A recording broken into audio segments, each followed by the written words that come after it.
नमस्कार. तुम्हाला आज हिंजवडीत झालेली घटना माहिती असेल. 4 जणांचा गुदमरून मृत्यू झाला. बरं, त्याचं रिझन काय असेल हे मी माझ्या अंदाजात तुम्हाला सांगून देतो. एम्प्लॉई फर्स्ट टाइम त्यांनी शीट पाडली असेल.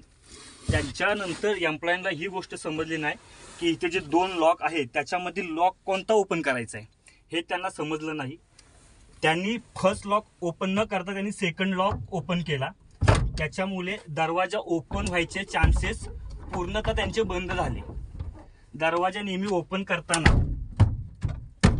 फर्स्ट लॉक इकडे आतमध्ये आहे तो ओपन करून पुश करायचा आहे. त्याच्यानंतर सेकंड लॉक दरवाजा ओपन होतो. अशा प्रकारे इमर्जन्सी डोअर ओपन करायचा आहे. कोणीही सेकंड लॉकला हात न लावता फर्स्ट लॉक ओपन करायचं, नंतर सेकंड, अशा रीतीने त्यांनी सेकंड लॉक ओपन केला. त्याच्यामुळे त्यांचा आतमध्ये गुदमरून